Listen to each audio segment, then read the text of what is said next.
Hello everyone, welcome to my YouTube channel. आज हम पढ़ेंगे सिंधु सभ्यता का इतिहास, जो परीक्षा की दृष्टि से बहुत ही महत्वपूर्ण है। हर परीक्षा में, चाहे वह एसएससी का हो, चाहे किसी भी टाइप का एग्जाम हो, उसमें सिंधु सभ्यता से सवाल पूछता ही पूछता है। तो सिंधु सभ्यता के बारे में आज थोड़े से में ही बहुत अच्छे से समझेंगे, और उससे बाहर कोई प्रश्न आ ही नहीं सकता है किसी भी परीक्षा में। तो देखेंगे कि सिंधु सभ्यता जो नाम था, यह जॉन मार्शल द्वारा दिया गया था। सिंधु सभ्यता का प्रथम नाम हड़प्पा सभ्यता था, या फिर ऐसा कह सकते हैं कि इसको हड़प्पा सभ्यता के नाम से भी जाना जाता था, जो पाकिस्तान के रावी नदी के किनारे स्थित था। और दयाराम साहनी द्वारा 1921 ईस्वी में हड़प्पा का उत्खनन कार्य शुरू हुआ था। HR मुगल एक पाकिस्तान के पुरातत्वविद थे। इन्होंने ही इसको बृहत्तर सिंधु सभ्यता का नाम दिया हुआ था, जिसमें 3 देश शामिल थे: भारत, पाकिस्तान, अफगानिस्तान। ये तीनों देश शामिल थे इसमें। और इसे कांस्ययुगीन सभ्यता भी कहते हैं। सिंधु सभ्यता को शहरी सभ्यता भी कहते हैं, और जिसका विस्तार एरिया था 12,99,600 वर्ग किलोमीटर का क्षेत्रफल में फैला हुआ था। इसमें देश जैसा इसमें बताया गया है: भारत, पाकिस्तान और अफगानिस्तान। अफगानिस्तान में यह सुरतगोई और मुल्लिका के एरिया में फैला हुआ था। पाकिस्तान में यह बलूचिस्तान, सिंध, पंजाब, इन 3 जगहों तक फैला हुआ था। और भारत में यह गुजरात, राजस्थान, हरियाणा, पंजाब, इन सब जगहों पे फैला हुआ था। गुजरात में यह बेसिकली कच्छ की खाड़ी की तरफ फैला हुआ था।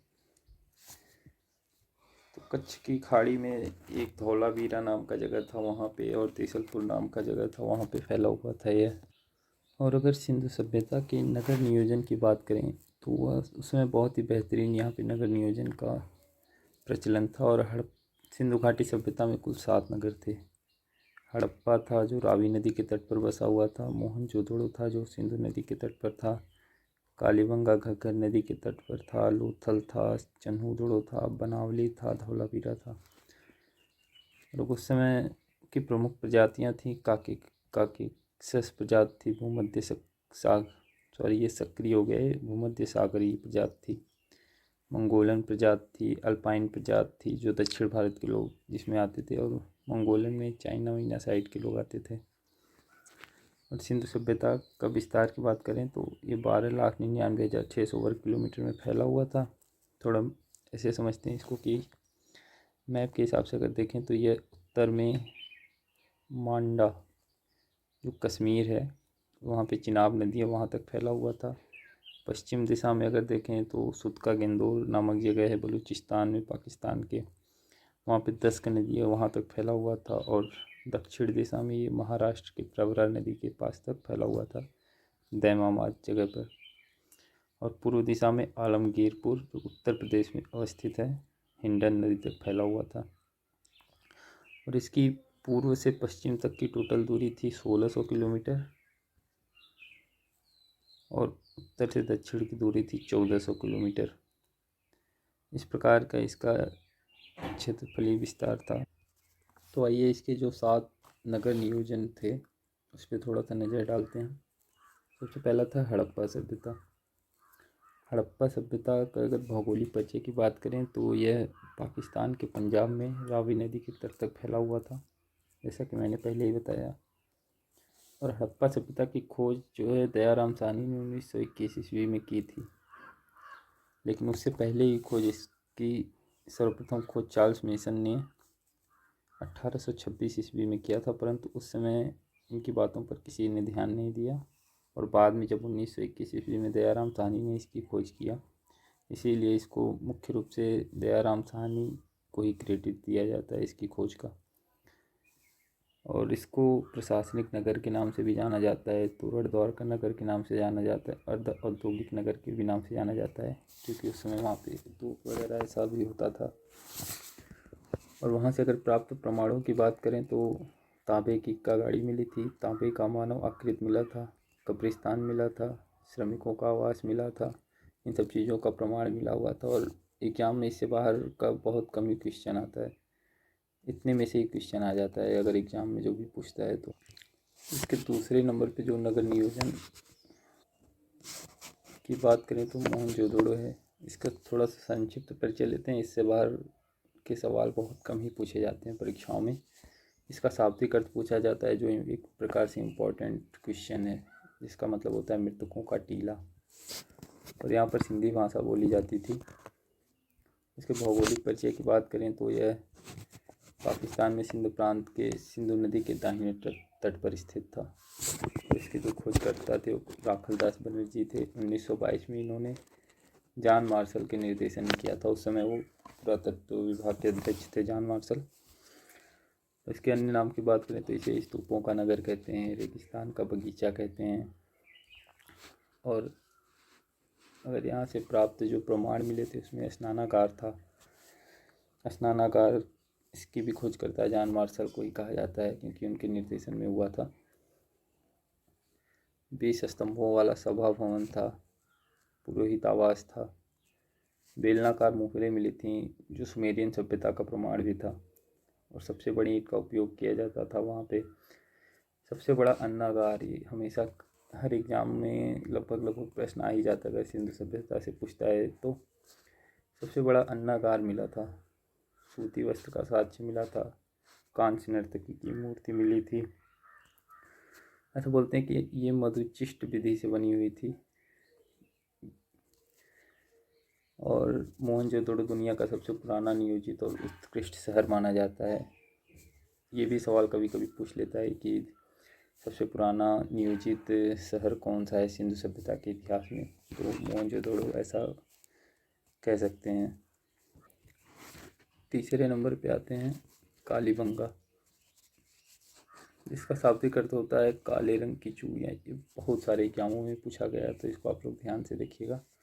इसके भौगोलिक परिचय की बात करें अब कहाँ पर स्थित था, तो ये राजस्थान के हनुमानगढ़ जिले में घग्गर नदी के किनारे स्थित था। इसके खोजकर्ता अलमानंद घोष 1952 ईस्वी में इसकी खोज की थी। और उसका उत्खनन कार्य जो था वो पीबी लाल और पीके थापर इन दोनों के निर्देशन में हुआ था। और यहाँ से प्राप्त प्रमाण की बात करें तो यहाँ से युगल समाधि मिली थी, अग्निवेदियाँ मिली थी जो 7 चबूतरों पर बनी हुई थी, जुते हुए खेत मिले थे, जिससे पता चलता है कि वहाँ पे खेती भी होती रही होगी। और चना और सरसों का प्रमाण मिला था, जिससे पता चलता है वहाँ पे दुफसलीय सभ्यता थी। कुछ अन्य प्रमाण भी मिले थे, जैसे पक्की सड़क का प्रमाण, कच्चे ईंट के मकान बने हुए थे, मकान के फर्श में अलंकृत डिजाइन मतलब ईंट का उपयोग किया गया था। और लकड़ी की नाली का प्रमाण मिला था। भाई आजकल के लोग ईंट का बनाते हैं, उस समय लकड़ी की नाली का प्रमाण मिला था। जो युगल समाज थी वो लोथल और बनावली इन 2 जगहों पर भी मिली थी। ये इंपॉर्टेंट क्वेश्चन है, पूछता रहता है। और अगर इसका आप लोगों को शॉर्ट नोट्स चाहिए तो आप ये फॉलो कर सकते हैं इंस्टाग्राम पे स्टूडेंट फोर्टे। वहाँ पे मैं ऐसे छोटे छोटे क्लिप और फोटोज डालता रहता हूँ, जिससे आपको आसानी हो जाएगी नोट्स बनाने में। अगर आप ये सब लेना चाहते हैं तो इंस्टाग्राम पे फॉलो कर सकते हैं यहाँ से।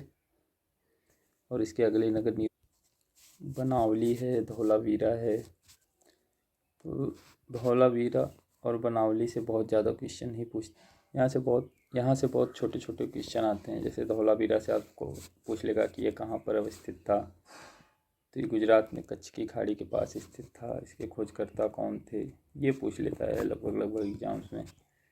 तो 1968 ईस्वी में पुरातत्ववेत्ता थे जो जगपत जोशी, उन्होंने इसकी खोज की थी। और वहाँ से बहुत ज़्यादा प्रमाण नहीं मिले थे। साइन बोर्ड पर लिपि के प्रमाण मिले थे, खेल का मैदान मिला था, तालाब मिला था जो सिंचाई के लिए यूज किया जाता था।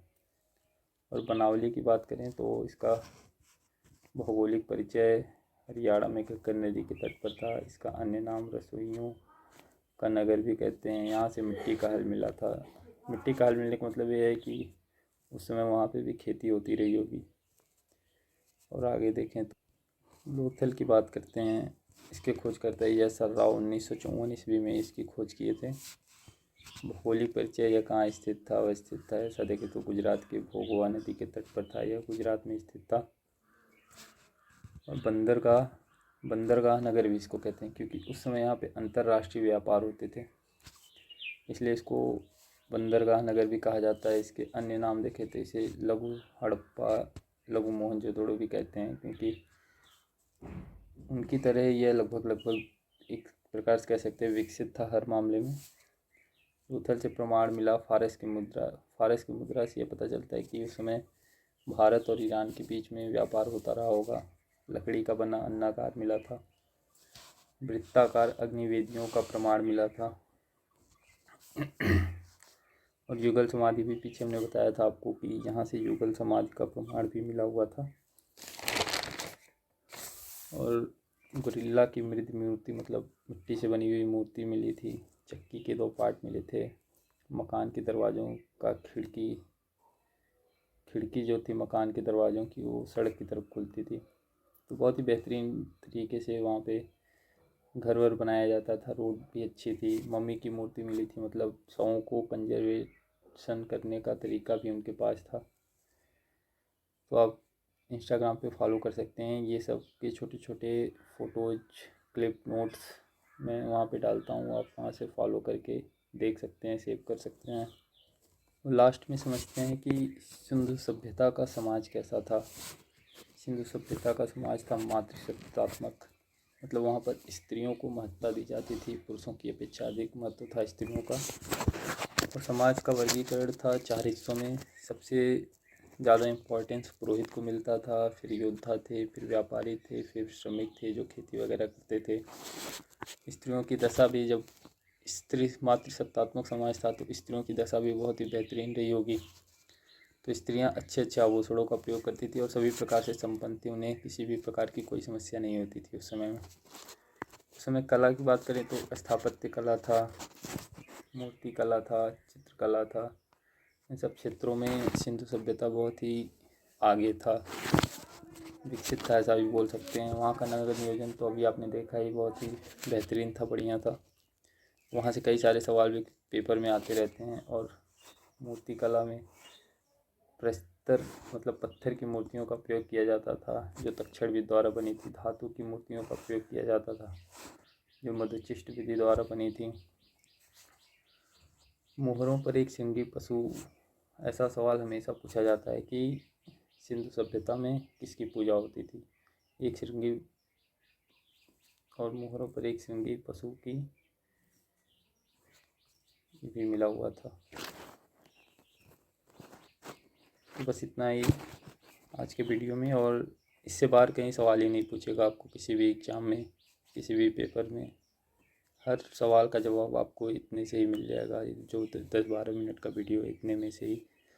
और भी ऐसे क्वेश्चंस आंसर्स लेके आऊँगा और बहुत सारी वीडियोज़ लेके आऊँगा बहुत ही बेहतरीन तरीके से। अभी तो मैंने जस्ट स्टार्ट किया हुआ है। तो थैंक यू फॉर वॉचिंग।